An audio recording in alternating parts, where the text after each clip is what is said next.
The night the sirens wouldn't stop, the city hospital felt like it was holding its breath. 30 doctors stood in a tight semicircle outside the ICU glass, their faces drained, voices lowered to a whisper that sounded too much like surrender. Inside lay the general's daughter, wires like veins of light across her chest, machines ticking away the seconds she no longer seemed to have. If you've ever wondered how hope sounds when it's about to break, it sounds like that hallway, quiet, crowded, and afraid.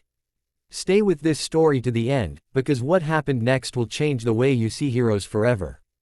And if stories like this move you, tap like and subscribe now so you don't miss the ones that remind us why humanity still matters. Her name was Elena, 22, bright, stubborn, the kind of laugh that made rooms feel warmer. She'd collapsed during a charity run, a sudden pain, a stumble, and then nothing. By the time she reached the hospital, her heart was faltering in ways the scans couldn't explain. Specialists flew in, charts filled, words like idiopathic and unprecedented floated around like excuses dressed up as science.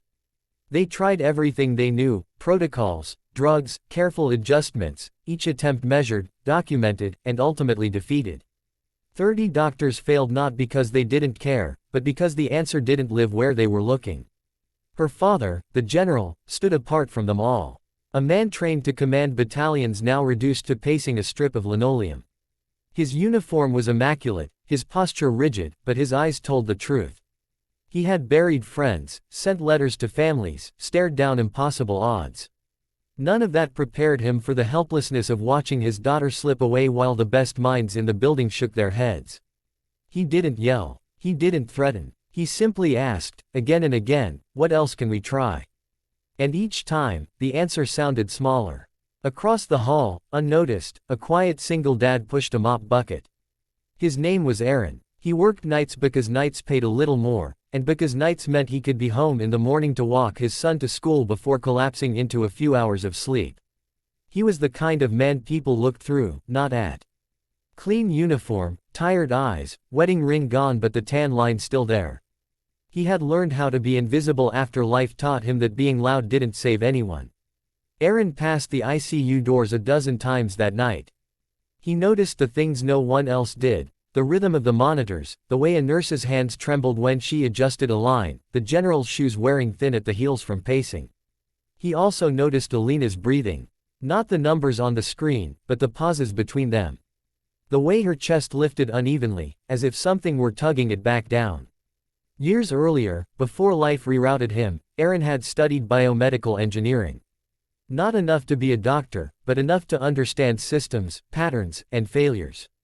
He had dropped out when his wife fell ill, when tuition bills became medication bills, when survival took precedence over ambition. He never talked about it.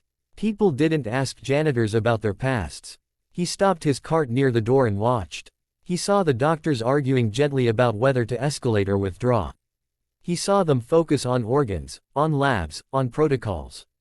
He saw no one look at the scar near Elena's collarbone, faint and old, a remnant of a childhood procedure that had never quite healed right. He remembered a lecture once, a late-night discussion about rare nerve interactions, about how certain scars could trigger reflex arcs under stress, tricking the body into shutting itself down.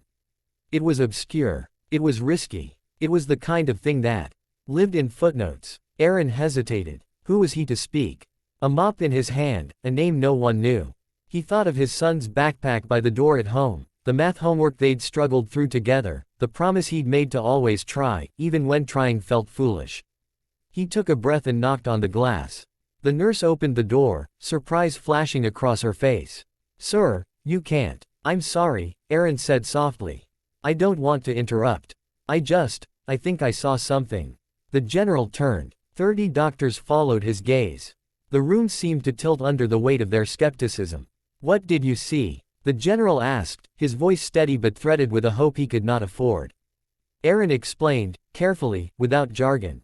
He spoke about breathing patterns, about scars and reflexes, about a test that took 5 minutes and cost nothing but pride if it failed.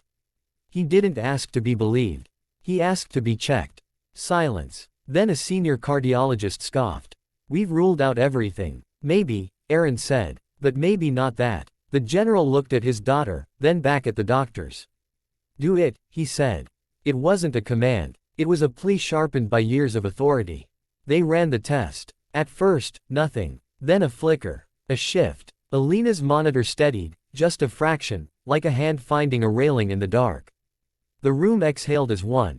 They adjusted, followed the thread Erin had pointed to, and slowly, impossibly, her body responded. The machine sang a different song. Not healed. Not safe. But turning. When Elena finally stabilized, dawn was breaking, pale light washing the hallway clean. Doctors sat down where they stood, exhausted and stunned. The general leaned against the wall, tears finally finding permission. He crossed the hall to Erin, who had retreated to his cart as if trying to disappear back into the night. "What's your name?" the general asked. "Erin, sir. You saved my daughter." Erin shook his head. "I just noticed something." The general smiled, a small, human smile. "That's what saving looks like." News spread, as it always does. Not in headlines, at first, but in whispers that grew. The hospital administration offered Erin a scholarship to finish his degree. Doctors asked him questions, then asked more. Elena woke days later, weak but alive, and asked to meet the man with the mop. When she thanked him, he told her the truth, that sometimes the quietest people are listening the hardest. Life didn't turn into a fairy tale. Erin still worked nights while studying days. He still packed lunches and checked homework and fell asleep in chairs. But something had shifted. Not just for him, but for the people who had watched a system humbled by a man who refused to stay invisible. The general visited often. Not in uniform, not with cameras. He brought stories, and once, a worn pair of shoes, brand new in the box. "For pacing," he said. Erin laughed for the first time in months. Elena went back to running, slower now, wiser. She volunteered at the hospital, sitting with patients who felt unseen. She told them about the night 30 doctors failed and one quiet dad noticed. She told them that miracles aren't always loud. If this story moved you, if it reminded you that attention can be an act of love and humility can save a life, take a second to like this video and subscribe to the channel. These stories exist because you're here to hear them. And remember this: when the world feels crowded and cold, sometimes the answer isn't missing, it's waiting for someone brave enough to speak softly and look closely.